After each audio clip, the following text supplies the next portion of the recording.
অন্যদিকে হ্যাশট্যাগ 6 এ নকশাস ব্লেজ তারাও হবে এলিমিনেট।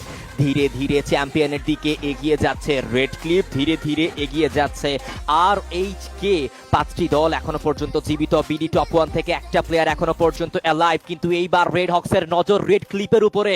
আক্রমণ করতে চায়, ফাহিমকে নক করলো ভিরাস। ইনস্ট্যান্টলি রিভাইভটা আসার কারণে এইবার আরো একবার সেফ সিনারিওতে থাকবে, বাট সার্কেলটা অনেক বড় প্রেসারের কারণ হতে পারে। ব্যাকবোন আর এইচ কে ফ্লিকারকে শুরুতেই তুলে নিতে চেয়েছিল, বাট সেইটা কার্যকর হয়নি। ড্যামেজ দিলেও নকটা বের করা সম্ভব হয়ে ওঠেনি। মাহফুজ কোথায় বসে রয়েছে উনি, এবং ওনাকে দেখতেই পাচ্ছে না। এন্ড এই মুহূর্তে রেড ক্লিপের প্লেয়াররা না দেখে বেরিয়ে গিয়েছে। মাহফুজ রেড ক্লিপের প্লেয়ারদের জন্য একটা বড় বিপদের কারণ হতে পারে, কারণ উনি যদি পেছন থেকে গিয়ে আক্রমণ করে বিপদ হবে, বাট না। হ্যাশট্যাগ 5 এ top 1 they are eliminated. Last 4টি টিম, কারা হবে champion? Unique Legends and Fangs, তাদের কাছে কিন্তু সুযোগ রয়েছে এই চ্যাম্পিয়ন রাশ অ্যাক্টিভেট করাওয়ালা দুটো টিমকে এলিমিনেট করে বুইয়া নিয়ে আরো একটি নতুন ম্যাচের সূচনা করার। But it's quite tough right now.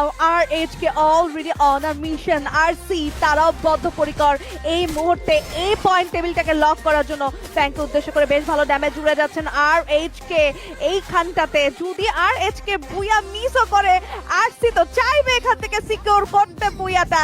এই সিনারিও শুধু ডিফারেন্ট হতে পারে যদি RHK বনাম RC আমরা দেখি, সেক্ষেত্রে হয়তোবা ফ্যাং একটা চান্স নিতে পারে বুয়াটি কেড়ে নেওয়ার। লেটস সি, 3টে team full roster player, Red Hawks, Red Clip and Fang একসাথে রয়েছে। 3টি দল।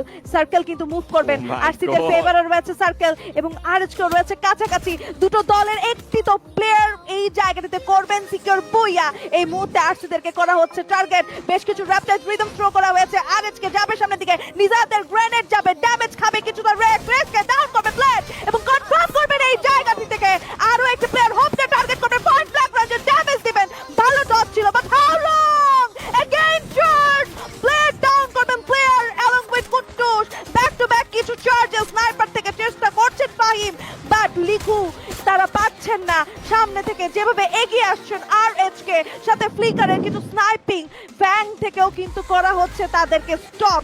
ফ্যাংও কিন্তু আটকে গিয়েছেন এই মুহূর্তে এক ফ্লিকারের স্নাইপারের শটসে। আরসি থেকে ফাহিমকে করা হয়েছে কনফার্ম। লিখুকে টার্গেট করা হচ্ছে। দুটো টিম একসাথে চার্জ করছেন। ফ্লিকার এই মুহূর্তে লিখুকেও তুলে নেবেন এন্ড শাট ডাউন চ্যাম্পিয়ন হওয়ার আশা। 3 against 4 ফ্যাং এখানে কি আরএচকে কে দমাতে পারবে? 3টে প্লেয়ার, 20টি elimination. RHK domination mode on করেছেন। এন্ট্রি সামনের দিকে যাবেন। আয়ান রয়েছেন, রাকিব রয়েছেন, দূর থেকে অ্যাজেকের বেশ ভালো স্নাইপিং। একটা র্যাপটাইজ রিদমস কুট্টুসকে থামানো গেলে এই জায়গাতে সাপোর্ট গন হয়ে যেতে পারে। নিজাত রয়েছে, রাকিব রয়েছে, এন্ট্রি রয়েছে, পিছিয়ে যাচ্ছেন। পিছিয়ে যাওয়াটাই কাল হলো। একটা প্লেয়ার ডাউন অ্যাজেক। এন্ট্রির শটে কুট্টুস এন্ট্রিকে ডাউন করবেন, আয়ানকে ডাউন করবেন। Last shot and that's a booyah moment secured by Red Hawks. Red Hawks বাংলাদেশের চ্যাম্পিয়ন।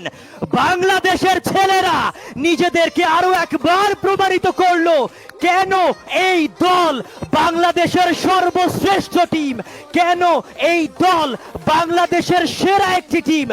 নো কম্পিটিশন এন্ড আজকের দিনের ওয়ান সাইডেড ডমিনেশন দেখিয়ে রেড হক্স নিজেদের সেই চ্যাম্পিয়নশিপটা তারা হাসিল করে নিয়েছে। What a team, what a game, what a name! Red Hawks, Nejad, Flicker, Blade, Kafi and Kuttush. What a performance! Last scenario ta just mind blowing chilo.